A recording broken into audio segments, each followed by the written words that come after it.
Hello everyone there so I am back again with this new video. So आज हम लोग पढ़ाई करने वाले हैं major agencies of the United Nations. ठीक है, तो पढ़ाई स्टार्ट करने से पहले सबसे सॉरी बोलना चाहूँगी। आई नो मुझे वीडियो अपलोड करने में थोड़ी लेट हो गई है, बट कोई नहीं, हम लोग को लेट हो गया, बट वही एनर्जी वही एटीट्यूड के साथ जो 2 चैप्टर्स बाकी हैं उसको पढ़ेंगे। ठीक है, दैट मीन्स मेजर एजेंसीज वाला चैप्टर एक बाकी है और एक ठो नॉन अलाइन मूवमेंट। सो मैं आज ही कोशिश करूँगी कि दोनों वीडियोस अपलोड कर दूँ। ठीक है, सो और लेट नहीं करते हैं, चलिए स्टार्ट करते हैं। Major agencies of United Nations. देखिए, यूनाइटेड नेशंस का एम्स एंड ऑब्जेक्टिव्स हमने पढ़ा था। ठीक है, तो वो एम्स एंड ऑब्जेक्टिव्स को पूरा करने के लिए जो पर्पस उनका है, उनको पूरा करने के लिए कुछ एजेंसीज चाहिए। तो ये एजेंसीज हैं। ठीक है, बहुत सारे, इनमें से ये 3 आपके सिलेबस में है, UNICEF, UNESCO and who. Okay, तो आपका सिलेबस में बस इनका फंक्शंस ही पढ़ना है। आ जाते हैं सबसे पहले यूनिसेफ। यूनिसेफ का 1 मार्क क्वेश्चन गिरता है, फुल फॉर्म। ठीक है, United Nations International Children's Emergency Fund. अब इसका हेडक्वार्टर कहाँ है? न्यूयॉर्क में। ठीक है, तो इसका हम लोग को जब फंक्शंस पढ़ना है, याद रखने में ऑब्वियसली प्रॉब्लम होगी क्योंकि 3 हैं, फंक्शंस बहुत सारा है। ठीक है, तो हम लोग कैसे याद रखना है? हम लोग को की पॉइंट्स के द्वारा याद रखना है। यहाँ पे मैंने कहा चिल्ड्रंस इमरजेंसी फंड, मतलब यहाँ पे जो भी फंक्शंस होंगे रिलेटेड टू चिल्ड्रंस ही होंगे। तो आ जाते हैं पहला फंक्शन में। देखिए, इसका सबसे पहला फंक्शन होता है, इसमें ये ऑर्गेनाइजेशन फोकस करता है protective food like milk, meat, fish, ये सब बच्चों को प्रोवाइड किया जाता है। यहाँ पे ये ऑर्गेनाइजेशन मदर्स, प्रेग्नेंट मदर्स, उन सब के इंटरेस्ट का केयर लेते हैं। ठीक है, फिर आ जाता है यहाँ पे टोटल यूनाइटेड इम्यूनाइजेशन का वो लोग ध्यान रखते हैं, मतलब बच्चों का इम्यूनाइजेशन के ऊपर बिल्कुल फोकस किया जाता है। इनफैक्ट ये ऑर्गेनाइजेशन पेपर्स प्रोवाइड करता है जिससे कि टेक्स्ट बुक्स बनते हैं जो कि बच्चों की पढ़ाई के लिए हेल्प करते हैं।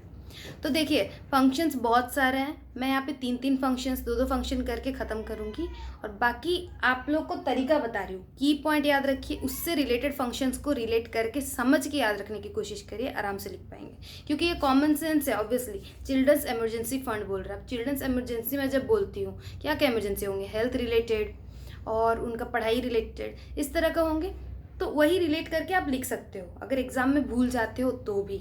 ठीक है, तो बिल्कुल समझ के याद रखना है। ठीक है, आ जाता है नेक्स्ट में हु का है वर्ल्ड हेल्थ ऑर्गेनाइजेशन। तो कब फॉर्म हुआ था? ये 7 अप्रैल को फॉर्म हुआ था। ठीक है, कहाँ है इसका हेडक्वार्टर? स्विट्जरलैंड में। बिल्कुल याद रखिए, 7 अप्रैल 1948 में फॉर्म हुआ था, लेकिन ये जो 7 अप्रैल का डेट है उसको आज भी हम लोग सेलिब्रेट करते हैं as world's health day. Okay, पूछा जाता है ये क्वेश्चन भी 1 मार्क में।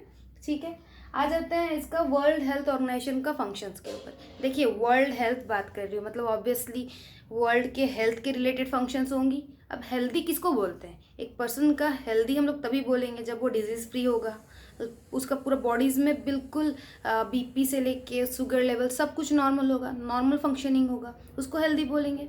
ठीक है, तो ये ऑर्गेनाइजेशन का फंक्शन होता है सबसे पहला कि ये लोग ध्यान देते हैं हेल्थ के ऊपर। आई मीन वो लोग रिसर्च करते हैं डिजीजेस, कम्युनिकेबल डिजीजेस और बहुत सारे डिजीज़ जो कि आजकल उसका क्योर नहीं निकल पा रहा है। फॉर एग्जांपल कैंसर हो गया, ब्लाइंडनेस हो गया, बहुत सारे डिजीजेस उन लोग रिसर्च करते हैं और उनके ऊपर उसका वेज निकालते हैं कि कैसे हम लोग ये सबको ठीक कर पाए। राइट, अब आ जाते हैं सेकेंड, ये लोग फाइट, हम लोग कोई डिजीज़ होता है तो उसको फाइट करने में हेल्प करते हैं, इसके अलावा उसको स्प्रेड होने में प्रिवेंट करते हैं, मतलब रोका जाता है। एग्जाम्पल अगर बताऊँ, कोरोना हुआ जब वायरस का डिजीज़, ऑब्वियसली तो सबका डर होगा, है ना, डर लगता है, तो हु ने हेल्प किया सबको फाइट करने के लिए, उसके बाद उसको स्प्रेड होने के लिए रोका गया। ओके, थर्ड पॉइंट आता है, ये उन प्रोजेक्ट्स में ध्यान देता है जो कि हम लोग का हेल्थ को बेटर करने में हेल्प करते हैं, like projects related to safe drinking water. Okay,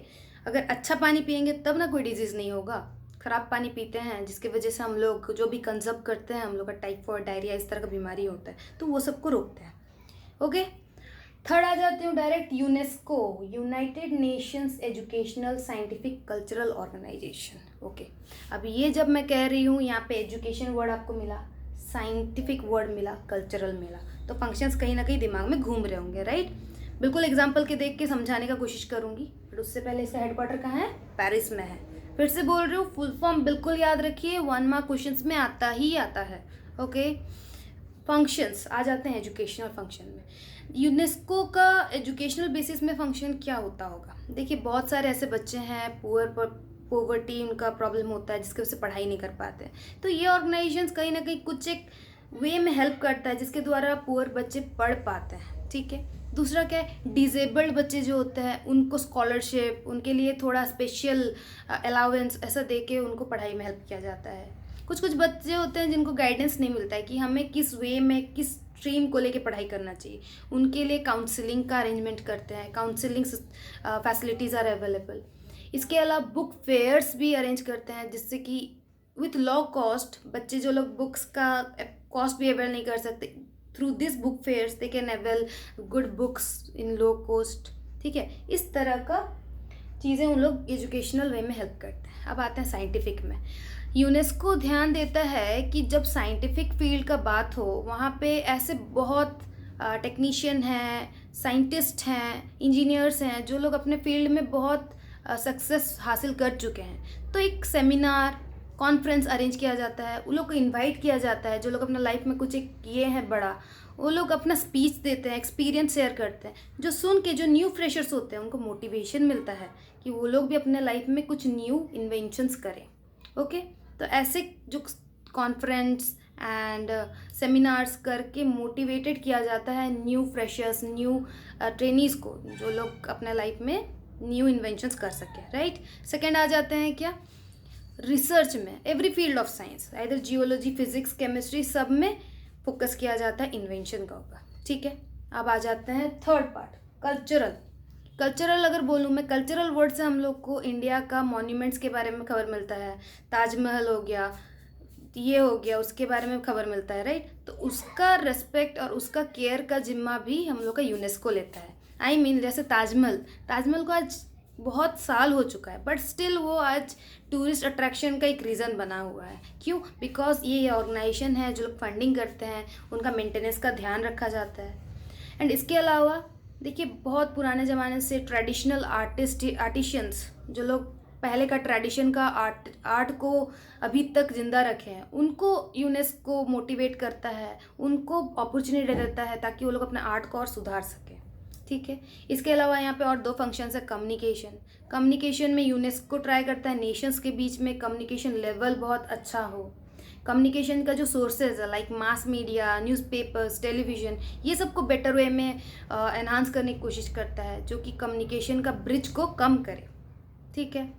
इस तरह का और भी फंक्शंस हैं, आप लोग बुक का रेफर करोगे। बिल्कुल टॉपिक रिलेटेड। एजुकेशन बोला, एजुकेशन में एक ऑर्गेनाइजेशन कैसे हेल्प करेगा, दिमाग लगाइएगा। यूनाइटेड नेशंस है, मतलब नेशन को डेवलप करना है। ठीक है ना, तो उस टाइप में किस तरह का फंक्शंस होते होंगे, तो ये ध्यान में रख के हम लोग को फंक्शंस याद करना है। ठीक है। तो यहाँ एंड होता है हम लोग का major agencies of United Nations का चैप्टर। बिल्कुल छोटा सा है, आराम से थोड़ा सा की पॉइंट बना बना के नेम के साथ याद रखिएगा। ये हेडक्वार्टर्स का नाम याद रखिएगा, वर्ल्ड हेल्थ डे का date, then again functions. Okay. देखिए, यूनेस्को का फंक्शंस बहुत बार आया हुआ है लॉन्ग क्वेश्चंस में। आपका यूनेस्को का functions in related to science and technology field, related to educational field आया हुआ है, तो बिल्कुल अच्छे से पढ़ाई करिए। ठीक है। और जैसे कि सब लोग का मॉक चल रहा है, राइट, तो कल ही हिस्ट्री है, तो ऑब्वियसली जो भी 10th के बच्चे हैं बिल्कुल अच्छे से पढ़ाई करके पॉजिटिव एटीट्यूड के साथ एग्ज़ाम अटेम्प्ट करिएगा।